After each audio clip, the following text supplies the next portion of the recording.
Assalamu alaikum everyone. My name is Naila Bashir. Today my presentation topic cell cycle and its regulation. So let's start begin to again. जैसे कि अस्तु का कौल है कि हम उस वक़्त तक कामयाबी हासिल नहीं करते जब तक हम उतनी ज़रूरत से ना उस चीज़ की शिद्दत हो या हम लगन से उसकी कोशिश ना करें जितनी हमें ज़िंदा रहने के लिए सांस की ज़रूरत होती है, इतनी हमें उसकी चीज़ की ज़रूरत ना हो तो तब तक हम कामयाब नहीं हो सकते। So let's start first of all cell cycle and its regulation. First of all, start cell cycle discovery and its definition. English scientist Robert Hooke in 1665 defines cell cycle and its regulation. Cell cycle is a series of events that a cell passes from the time until it reproduces its replica. Cell cycle वो stage है जब एक cell तमाम अपना cycle complete करता है पैदा होने से लेकर डिवीजन नेस्ट सेल बनाने तक। It is the growth and division of single cells. ये सिंगल सेल्स की ग्रोथ होती है और नेस्ट डिवाइड हो जाता है तो डॉटर सेल्स में और डुप्लीकेट करता है और उसकी कॉपियाँ बनती हैं फॉर नेस्ट सेल के लिए। In prokaryotic cell the cell cycle occur via a process termed binary fission. For examples prokaryotic cell के अंदर जो सेल साइकिल होती है किसके जरिए होती है? बाइनरी फिशन के अंदर। फॉर एग्जांपल्स बैक्टीरिया के अंदर क्या होती है? बाइनरी फिशन होती है। In eukaryotic cell the cell cycle can be divided into 2 periods. First interphase next mitosis phase. Phases of cell cycle it consist of 2 major activities. इसके 2 मेजर एक्टिविटीज़ हैं, 2 phase हैं। First interphase next cell division या mitotic phase. Interphase next 3 phases है, G1, S and G2। G1 pre synthetic phase S DNA synthesis, G2 pre mitosis phase. Next cell division. Cell की division कैसे होती है? Mitotic phase के दिए। Mitotic phase वो phase है जब एक सेल डिवाइड हो जाता है नेस्ट टू डॉटर सेल्स में, लेकिन उसमें क्रोमोसोम्स और की तादाद उतनी होती है जितनी पेरेंट्स में होती है। इंटरफेज क्या चीज़ है? Interphase during this phase the cell grow accumulating nutrient added for mitosis and duplicating its DNA। Next mitosis M phase या mitosis phase during which the cell split itself into 2 distinct cells. The duration of the cell cycle varies from hours to years. A typical human cell has a duration of 90 hours. Interphase cell का वो हिस्सा है जो सबसे ज़्यादा longest phase है। It is the longest phase typical human cells out of 90 horse.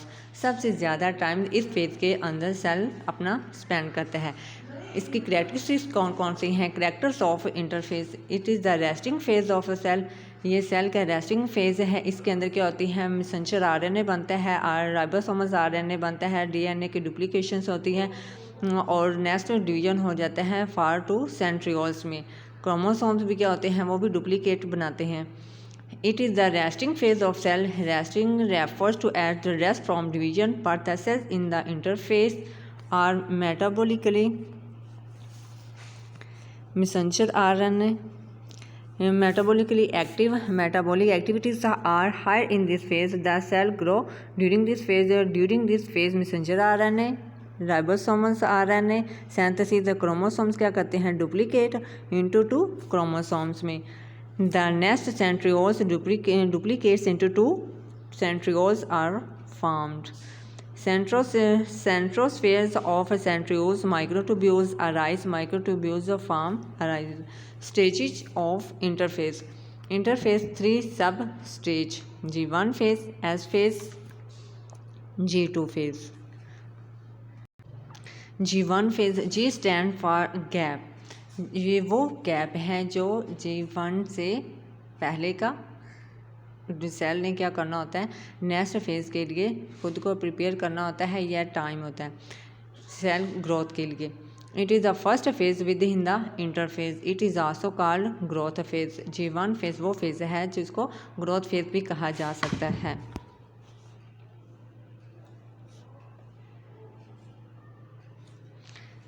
This phase is the gap, इसको कहते हैं growth phase. This phase is the gap period between mitotic phase and S phase of cell cycle.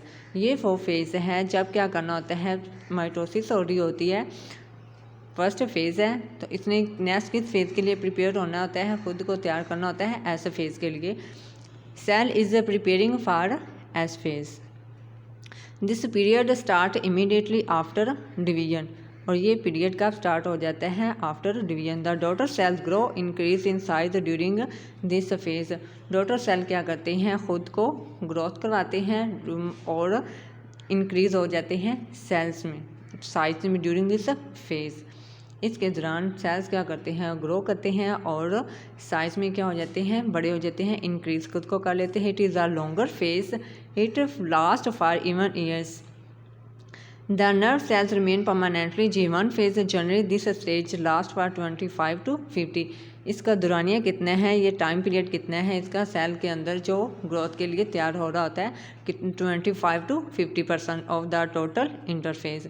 During this phase 20 माइनो acid are formed. इसके अंदर 20 माइनो एसिड पाए जाते हैं which form million of proteins enzymes are formed. इसके अंदर क्या होते हैं, प्रोटीन्स मिलियन की तादाद में होते हैं और इंजाइम्स भी पाए जाते हैं which are required in S phase, और एस फेज में क्या होते हैं, मौजूद होते हैं। During this phase messenger RNA, ribosomes RNA, transfer RNA are formed. इस फेज के अंदर मैसेंजर आरएनए भी होते हैं, राइबोसोमस भी और ट्रांसफर आरएनए भी पाया जाता है। During this phase new cell organelles are formed. इस फेज के अंदर क्या होता है, नए सेल्स बनते हैं या खुद को प्रिपेयर करते हैं। Concentration of cyclin D increase हो जाती है, resulting phosphorylation and activation of necessary transcription protein. और ये एक्टिवेशन किसके लिए होती है, ट्रांसक्रिप्शन प्रोटीन के लिए। Resulting in synthesis of DNA polymerase, और डीएनए पॉलीमरेज की क्या होती है, इसमें सिंथेसिस होती है डीएचएफआर वगैरह की भी, which is required for DNA replication. Formation of cyclin, cyclin की फॉर्मेशन कहती होती है complex is necessary for the transition from G1 to S phase या चेक पॉइंट। तो ई कॉम्प्लेक्स नेसेसरी होता है जब क्या हो रहा है, G1 फेज ने नेक्स्ट एस फेज के लिए खुद को प्रिपेयर करना है या आगे उसने सेल को ट्रांसफ़र करना होता है, तो उसके लिए कौन सी नेसेसरी फॉर्मेशन ज़रूरी होती है, ई कॉम्प्लेक्स साइक्लिन।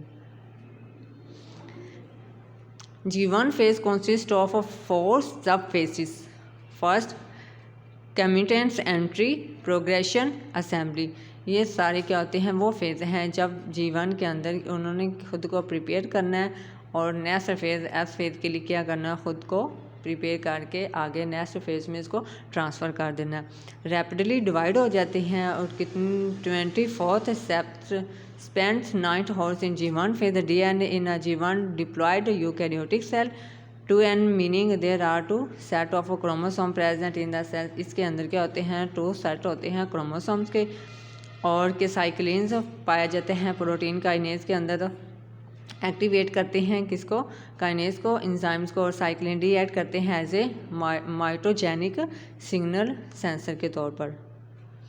ये इसकी डायग्राम है, इसमें हम देख सकते हैं कि G1 फेज़ के अंदर कौन कौन सी साइक्लिन पाई गई हैं।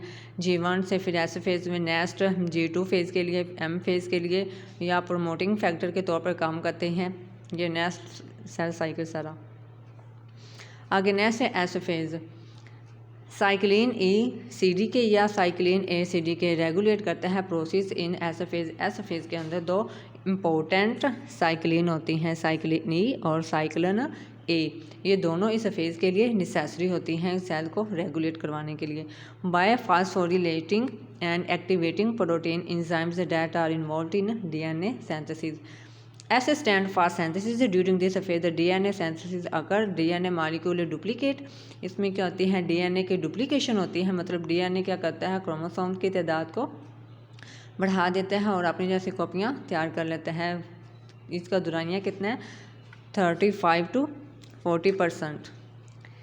During this phase synthesis is complete. इस फेज़ के अंदर सिंथेसिस क्या हो जाती है, डीएनए के, राइबोसोमस आरएनए, मैसेंजर आरएनए की सिंथेसिस कंप्लीट हो जाती है। और next cyclin when bound with the depending kinase such as CDK1, MPF3 वगैरह, ये क्या है, साइक्लिन के तौर पर एज ए डिपेंडेंट होती हैं इस फेज़ में। Next G2 phase pre mitosis. Next G2 phase pre-mitotic phase. G2 phase is the gap period between S phase and mitotic phase of a cell cycle. G2 phase वो phase है जिसके आगे क्या होना है, नेक्स्ट M फेज़ बनना होता है और M फेज़ के अंदर क्या होना होता है, सिंथेसिस होनी होती है ऑफ DNA की. It is the second growth है साइकिल की. It is the period of rapid cell growth and protein synthesis which the cell ready itself for mitosis. Protein की सिंथेसिस होती है और सेकंड ग्रोथ फेज़ है. इसके अंदर सेल क्या करता है, ख़ुद को रेडी कर लेता है, प्रिपेयर कर लेता है नेक्स्ट माइटोसिस के लिए. The nucleus increase in volume. इसके अंदर न्यूक्लियस के जो वॉल्यूम है वो इंक्रीज़ हो जाता है, बढ़ जाता है. मेटाबॉलिक एक्टिविटीज़ होती हैं फॉर डिवीजन सेल के लिए occur during this phase. Messenger RNA, transfer RNA, ribosomal RNA, synthesis also occur. It is not necessary part of the cell cycle. This phase has double number of chromosomes. इसके अंदर chromosomes की तादाद double हो जाती है, मतलब बढ़ जाती है, इंक्रीज़ हो जाती है. All the other cellular component are duplicated for the two daughter cells. और डॉटर सेल्स में क्या हो जाता है, क्रोमोसोम्स की कॉपियाँ बन जाती हैं. साइक्लिन A CDK और cyclin B CDK complex are active which necessary for the cell to enter into M phase. इसके अंदर दो साइक्लिन होती हैं, cyclin A cyclin B complex, जो एक्टिव करवाते हैं सेल को फॉर नेक्स्ट M फेज के लिए. DNA damage check point means check करना, चौकी करना. फॉर एग्जाम्पल जैसे चौकीदार होता है वो चेक कर रहा होता है कौन चीज़ अंदर जा रही है, बाहर आ रही है, क्या लॉस हो रहा है, क्या नहीं हो रहा.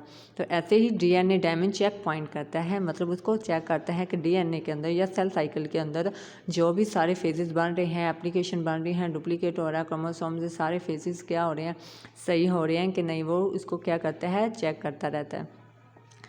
This sense DNA damage both before the cell enter S phase checkpoint as well as after S phase. S phase के बाद क्या होता है, G2 phase checkpoint का काम होता है. S phase के बाद G1 और G2 phase क्या करता है, इसको चेक करता है कि इसके अंदर जो सारे फेजेस हैं वो अपने सही काम कर रहे हैं या नहीं, उनमें क्या फॉल्ट आ रहा है. Damage DNA before the cell enter is into S phase inhibited the action of CDK2 stopping the progress of the cell cycle until the damage can be rapid. Check point करना मतलब उसको check करना. G1 से जो S phase के अंदर error तो नहीं आया, अगर आया है तो वो क्यों आया है, कैसे आया, ये सारा क्या है इसके अंदर हमने चेक करना होता है. चेक पॉइंट आगे 3 फेजेस हैं इसकी. फर्स्ट है cell cycle check point, next spindle assembly check point, next DNA damage check point है. सेल साइकिल चेक पॉइंट है. सेल साइकिल चेक पॉइंट के अंदर हम देते हैं कि सेल के अंदर जो सारा काम हो रहा है, जो फेजेस बन रहे हैं, वो सारा सही हो रहा है या नहीं हो रहा. स्पिंडल असेंबली के अंदर स्पिंडल के हम देते हैं कि जो स्पिंडल असेंबली चेक पॉइंट है वो कैसे हो रहा है. Spindle assembly check point only metaphase, सिर्फ मेटाफेज के अंदर ही होता है spindle assembly check point. Metaphase के अंदर आगे इसकी 3 टाइप्स हैं स्पिंडल असेंबली चेक पॉइंट की.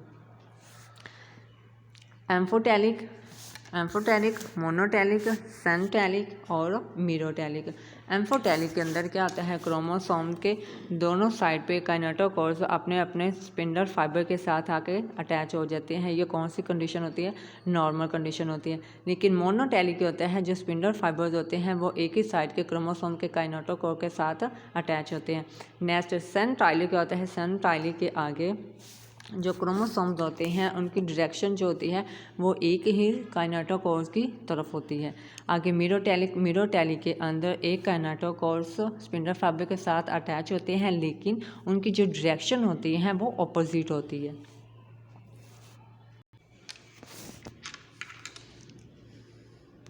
DNA damage check point. DNA damage check point के अंदर हम देखते हैं कि DNA डैमेज चेक पॉइंट मतलब इसके अंदर जो 3 फेजेस आ रही हैं, G1 S फेज या intra S check point, G2 M check point. G1 S phase के अंदर जो DNA के डैमेज आ रहे हैं उसको हमने चेक करना होता है. फिर इंट्रा के next G2 M check point के आगे. The sense DNA damage both before the cell enter S phase. या G1S checkpoint as well as after S phase. Damage to DNA before the cell enter S phase inhibit the action of CDK2 stopping the progress of the cell cycle. CDK2 क्या करता है, progress को क्या कर देता है, stop कर देता है. डैमेज कैन बी रिपेयर्ड, ताकि DNA डैमेज है वो दोबारा रिपेयर ना हो सके. If the damage is so severe that it can not be repaired then the cell destroyed by apoptosis. Apoptosis के थ्रू, एपोप्टोसिस मतलब इसके अंदर सेल की डिवीजन कैसे होती है, एक प्रोग्राम के मुताबिक. सेल साइकिल के अंदर जो एपोप्टोसिस स्टेज है वो उसके अंदर जो सेल की हादसाती मौत होती है उसको कहते हैं नेक्रोसिस. और जो एक तरतीब के हिसाब से होती है, मतलब एक सीक्वेंस होती है सेल्स की डैमेज, उसको कहते हैं एपोप्टोसिस. फॉर एग्जांपल जब हम ग्रोथ के दौरान हाथ की फिंगर्स हैं, हैंड फिंगर्स, उनकी क्या होती हैं, वो साथ जुड़ी होती हैं. जब एपोप्टोसिस का अमल होता है तो वो क्या हो जाती हैं, एक दूसरे से सेपरेट हो जाती हैं. डैमेज डीएनए के डैमेज होने के क्या क्या नुकसान है और किसकी वजह से होते हैं. यूवी रेडिएशन से, ऑक्सीडेटिव स्ट्रेस से, या DNA after S phase check point. जो डीएनए डैमेज हो रहा है किस किन की वजह से हो रहा है, यूवी रेडिएशन की वजह से, ऑक्सीडेटिव स्ट्रेस की वजह से हो रहा है. Inhibit the action of CDK1 क्या करता है, इनहिबिटर के तौर पर आके काम करता है. In the S phase of DNA replication stops at any point on the DNA. Progress through the cell cycle is halted until the problem is solved. M phase में क्या होता है, M phase G2 cells are divided into two daughter cells which may enter the cell cycle again. G1 phase come out of the cycle to G0 phase. G0 phase वो phase है जिसके अंदर cell क्या होता है, division नहीं करनी होती, डिवाइड नहीं होता. वो सेल्स जो डिवाइड नहीं कर सकते हैं, एबिलिटी नहीं रहती डिवीजन होने के, वो जो जीरो फेज में आकर रेस्ट करते हैं. Mitosis is the distribution of the two sets of chromosomes into two separate and equal nuclei. Mitosis के दौरान क्या होते हैं, दो सेट क्रोमोसोम्स के होते हैं और क्या हो जाते हैं, डिवीजन होती है उनके और सेपरेट हो जाते हैं टू न्यूक्लियस के अंदर या टू क्रोमोसोम्स की डॉटर कॉपियाँ बन जाती हैं. This is the division phase. During this phase the cell divides. During division phase है, इसके अंदर सेल डिवाइड होना होता है. This phase has a short duration. Typical human cell cycle duration of 19 hours.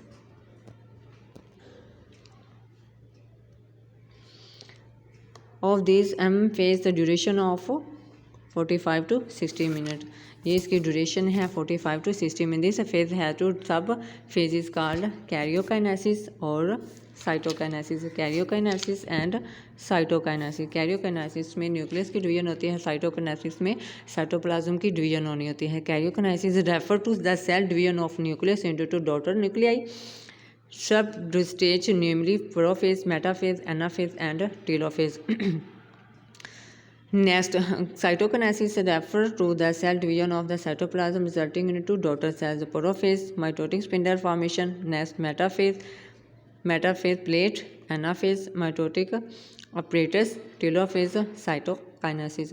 Prophase के अंदर सेल में क्या होता है, प्रोटीन के लिए तैयार होना होता है और क्रोमोसोम से डुप्लीकेशन होता है, क्रोमोसोम्स की कॉपियाँ बनती है, डीएनए सिंथेसिस होती है, प्रोटीन होती है, सबकी सिंथेसिस होती है. मेटाफेज के अंदर सेल ने क्या होना है, इक्वेटर के आप आकर तरतीब दे देता है, मतलब एक मेटाफेज प्लेट बना लेते हैं, इक्वेटर में सेंटर में आके सीक्वेंस से जुड़ जाते हैं या तरतीब से आकर रेस्ट हो जाते हैं. एनाफेज में क्या होती हैं, इनकी कॉपियाँ बन जाती हैं, डुप्लीकेशन वगैरह होती है. टेलोफेज में क्या होना होता है, एंड फेज है और इसमें क्रोमोसोम्स की डिवीजन हो जाती है और सेपरेट हो जाते हैं और अपने अपनी सेपरेट पोजीशन पर जाकर बैठ जाते हैं.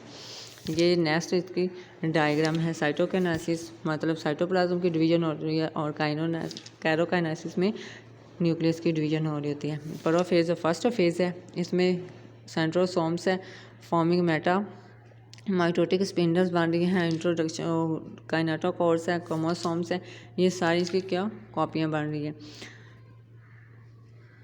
मेटाफेज में सेल्स क्या करते हैं, इक्वेटर में सेंटर में आकर क्या हो जाते हैं, तरतीब से इस सीक्वेंस से प्लेट बना लेते हैं, जुड़ जाते हैं.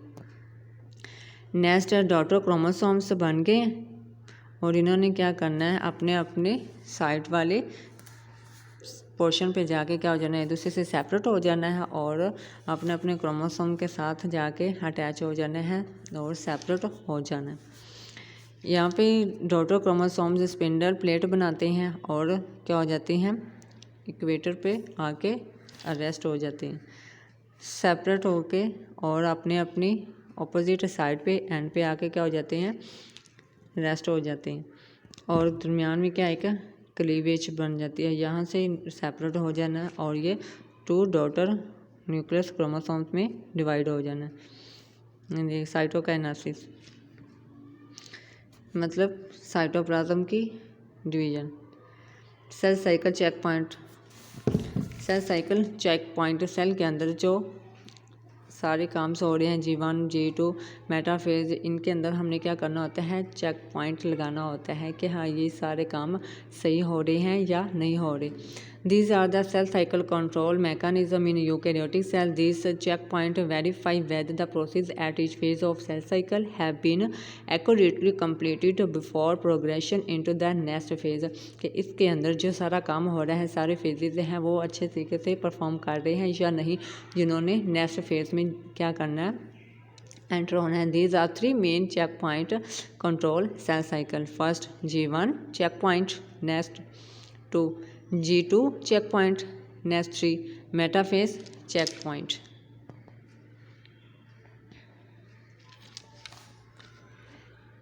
G1 G2 और metaphase. This checkpoint is present at the end of the G1 phase and before S phase. The checkpoint help in talking the decision of whether the cell should divide, division, enter resting stage. ये वो stage है जिसके अंदर क्या होना होता है, cell ने रेस्ट होना होता है और चेक पॉइंट लगाता है। जो restriction point is mainly controlled by the action of the CK P16 CD के इनहिबिटर P16 इनहिबिटर के तौर पर ये सारे काम करते हैं और इसको चेक पॉइंट में हेल्प करते हैं कि इसने परफॉर्म अच्छे से करना है या नहीं।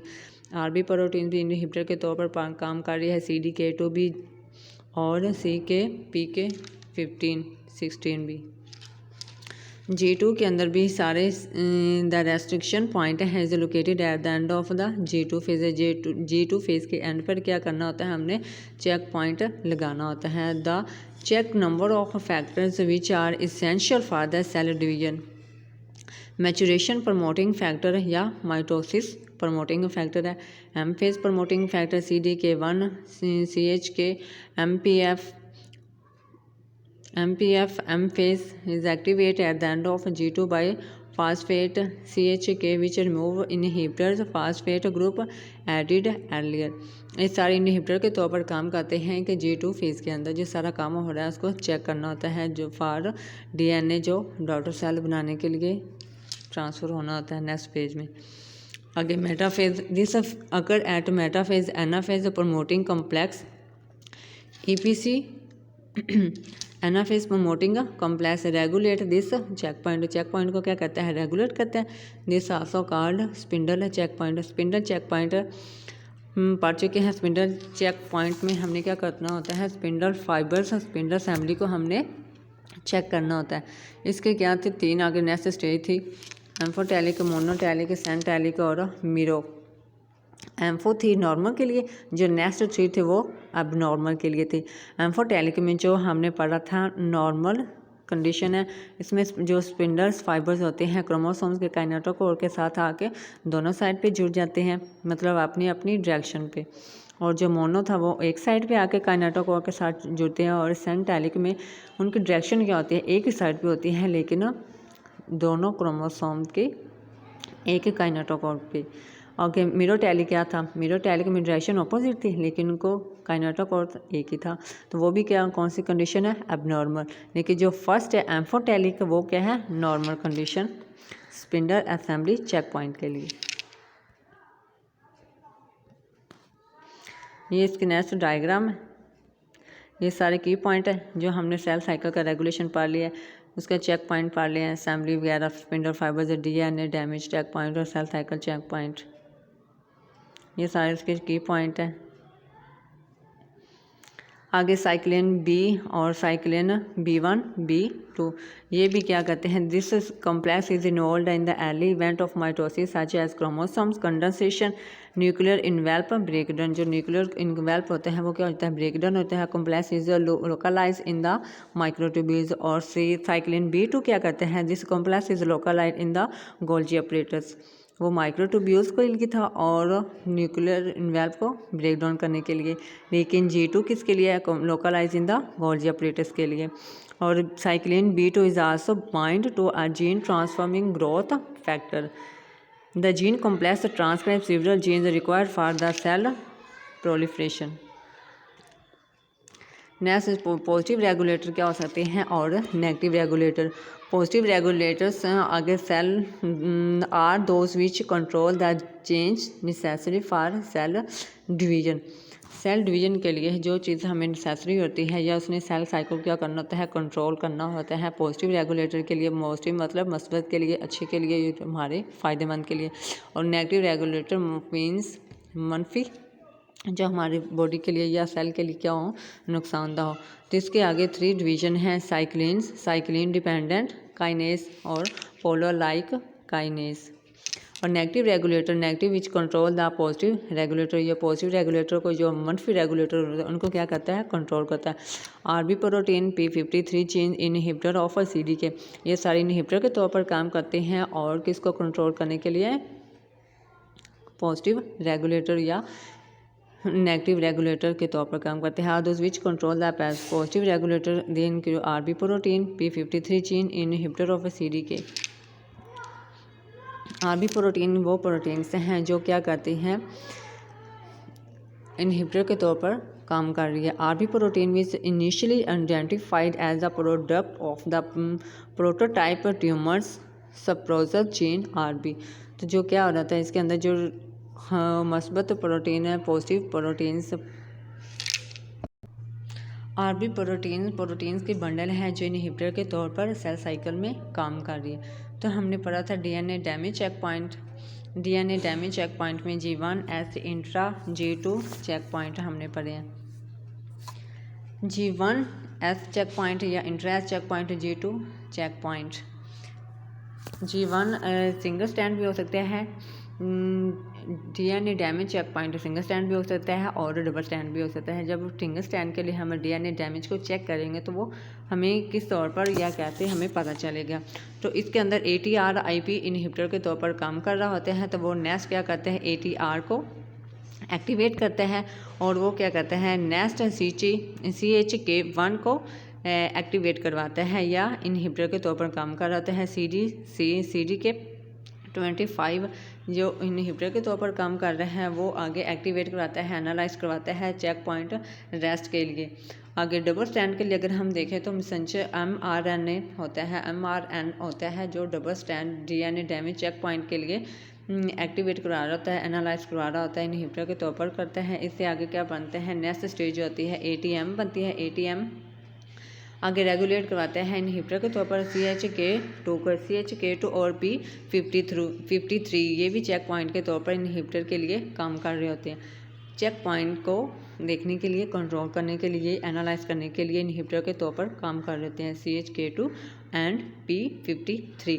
आगे P53 जो इनहिबिटर है वो उनके आगे 3 स्टेज हैं, check point rest, DNA replicate या रिपेयर, एपोप्टोसिस डीएनए प्रिपेयर करना या चेक पॉइंट लगाना। इसकी 3 आगे नेक्स्ट स्टेज है। P53 इनहिबिटर के तौर पर काम करता है चेक पॉइंट में और डीएनए प्रिपेयर करने में, और एपोप्टोसिस में डीएनए डैमेज हुआ है उसको दोबारा प्रिपेयर कैसे करना है या उसके लिए हमें कौन से फैक्टर्स हैं जिनको कंट्रोल करना है। तो एपोप्टोसिस को बता चुकी हूँ। एपोप्टोसिस वो अमल्स हैं, वो फेज हैं जिसके दौरान क्या होती है, सेल्स की डिवीजन एक सीक्वेंस से होती है, एक तरतीब से होती है। फॉर एग्जांपल हमारे हैंड की ग्रोथ या हमारी उंगलियों की ग्रोथ, तो एपोप्टोसिस के अमल के दौरान जब ये सेल गुजरते हैं तो वो एक दूसरे से सेपरेट हो जाते हैं, एक तरतीब से, एक सीक्वेंस से। तो इंट्राफेज ऐसा फेज है, वो भी क्या है, डीएनए डैमेज का एक फेज है, जिसके आगे कहते हैं MCM हेलिकेज बाइंड के तौर पर काम करते हैं, हेलिकेज के तौर पर काम करते हैं। नेक्स्ट होता है CDC6, ये भी हेलिकेज लोडर के तौर पर काम करते हैं ताकि रेप्लिकेशन स्टार्ट हो सके। वो CDC के MCM के साथ क्या करते हैं, बाइंड करते हैं ताकि रेप्लिकेशन क्या हो, स्टार्ट हो सके। ORC बाइंड क्या करते हैं, ORC ARS के साथ एक्टिवेट करते हैं, ये इनहिबिटर के तौर पर काम करता है। प्री रेप्लिकेशन कॉम्प्लेक्स से नेक्स्ट फेज कौन सी बनती है, SCD के, जो क्या करती है, डिग्रेड कर देती है ऑफ CDC6 को।